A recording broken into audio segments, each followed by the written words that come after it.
नमस्कार शेतकरी मित्रांनो, मी राहुल तांबे चिंचपूरमधून. माझ्या बरोबरची आमच्या मित्रांची बॅच होती, तर त्यांच्या शेडवर आलो होतो. तर दोन शब्द त्यांचे पण ऐकून घ्या, कारण त्यांच्या रॅकवरती त्यांनी नेट पण टाकलेली आहे. नेटचा पण चांगला फायदा असतो, पण ज्यांच्याकडे आहे त्यांनी टाकावंच. ज्यांच्याकडं नेटचं नसेल त्यांनी साड्या पण, आपल्या नवीन साड्या किंवा आपल्या रेग्युलर ज्या वापरायच्या साड्या असतात त्या जरी टाकल्या तरी चालतात. रेशीम शेतकरी आहे. आज राहुल तांबे आमच्या शेडवर आले. तर त्यांचं असं म्हणणं आहे का तुम्ही ही जाळी का वापरता, नेट का वापरता.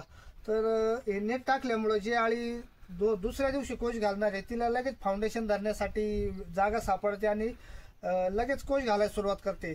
त्यामुळे कमी वेळात कोश होतात आणि आळ्या इकडे तिकडे फिरत नाही, त्यामुळे धागा वेस्टेज होत नाही आणि कोश पण चांगले होतात. एकदम सफेद चकाकी येते कोशाला. हे बघा, मी नेट टाकलेले, कोशाची साईज पण चांगली आहे. सर्व आळ्यांनी बऱ्यापैकी कोश घातलेले आहे. अजून ज्या राहिलेल्या आळ्या त्या पण आज कोश घालून मोकळ्या होतील आणि 2 दिवसानंतर हे नेट काढून घ्यायचे आणि नेटला चिटकलेले कोश काढून घ्यायचे आणि चंद्रिका असे उलटी पालटी करून ठेवल्यानंतर कोश सुकतात. आणि जसं आपण जर नेट नाही टाकले तर आपल्याला जे 5 ते 6 दिवस लागतात, तर हे नेट टाकल्यामुळे 1 ते 2 दिवस कोश लवकर काढण्यासाठी येतात. वेचणी पण छान होते आणि आळ्या इकडे तिकडे न फिरल्यामुळे जागेवरतीच राहते, जागेवरती कोश घालते आणि बाकीच्या कोशावर फिरल्यानंतर जे मूत्र सोडते, मलमूत्र शरीरातलं पाणी सोडते, त्यामुळे बाकीच्या कोशाला जे डाग पडतात ते यामुळे बाकीचे कोश खराब होण्याचे चान्सेस कमी असतात. आणि समजा ज्या आळीला समजा ग्लासरी वगैरे असते ती याच्यात नेट टाकल्यामुळे इकडे इकडे फिरत नाही आणि ते कोश पण खराब होत नाही. जसं आपली ग्लासरीची आळी इकडे तिकडे फिरते मग ते बाकीचे कोश खराब होतात. त्यामुळे आम्ही हे नेट वापरतो. त्यांच्या तुतीच्या प्लॉटमध्ये आलो होतो. तुती पण त्यांची 2 एकर आहे.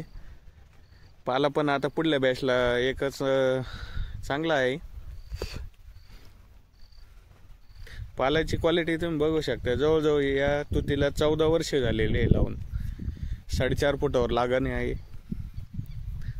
14 वर्षाची तुती कोणी म्हणणार नाही, एवढी फ्रेश आणि एवढे चांगले पानं आहे तिचे. त्यानंतर आपल्या शेडवर आल्यानंतर ज्या राहिलेल्या आळ्या आहेत त्या आपण पूर्णपणे वेचून घेतल्या, कारण जेणेकरून आपल्या खाली राहिलेल्या ज्या आळ्या आहे त्या खराब होणार नाही. आता उद्या सर्व चंद्रिका आपण उलट्या करून घेणार आहे आणि बेडवरले सगळे कोश वेचून घेणार आहे. चंद्रिका उलट्या केल्यावर जे खाल्ले कोश असतात ते पण पूर्णपणे सुकून जातात, म्हणजे आपला कोश दाबत नाही आणि कडक होतो.